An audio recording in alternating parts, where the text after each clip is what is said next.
राधे राधे। कई बार हम सुनते हैं कि किसी को अपने पैर छूने दो, तुम्हारा पुण्य चला जाएगा। परंतु क्या यह सच है? ऐसा होता है क्या? किसी के चरण छूने से हमारे पुण्य नष्ट हो जाते हैं या फिर ये सिर्फ एक मान्यता है? चलिए आज इसे समझते हैं। एक बार एक संत के पास एक युवक आया।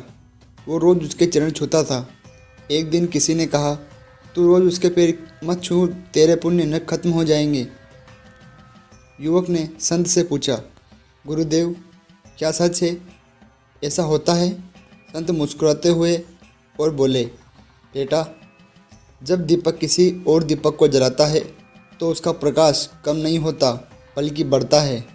ऐसे ही जब कोई सच्चे भाव से चरण छूता है तो किसी का पुण्य घटता है बल्कि दोनों के मन में शुद्धता और ऊर्जा बढ़ती है। भारतीय संस्कृति में चरण स्पर्श केवल एक रिवाज नहीं है, ये तो विनम्रता और श्रद्धा का प्रतीक है। जब कोई किसी के पैर छूता है तो वो कहता है, आप मेरे से बड़े हैं, आप में वो ऊर्जा मुझसे ऊंची है। और जब सामने वाला आशीर्वाद देता है तो वो कहता है, जो मेरे पास शुभ है वो तुम्हारे में उतर जाए। क्या ये लेने देने का कोई हानि है? नहीं, ये तो एक आध्यात्मिक आदान प्रदान है। हाँ, लेकिन एक बात हमेशा याद रखिए, पैर उन्हीं के छुएं जो योग्य है, सत्संगी, धार्मिक और प्रेममय हो, क्योंकि हर व्यक्ति को ऊर्जा एक सी नहीं होती। अगर किसी के मन में नकारात्मकता है तो अगर संपर्क में आपकी शांति भी प्रभावित हो सकती है। इसलिए विवेक से छुएं, श्रद्धा वहीं झुकाएं जहाँ सुदृढ़ हो, सच्चाई हो और प्रेम हो।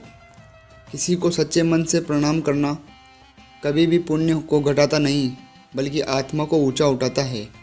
जहाँ अहंकार झुकता है वहाँ कृपा उतरती है, जहाँ नम्रता है वहीं भगवान की उपस्थिति होती है। तो अगली बार जब कोई आपके पैर छुए तो डरिए मत कि आपका पुण्य चला जाएगा, बल्कि मुस्कुराइए, क्योंकि वो क्षण है जब आपको पुण्य का एक अंश किसी और के जीवन में प्रकाश देता है। नर्मदा कभी घटती नहीं है, वो तो आत्मा को महान बनाती है।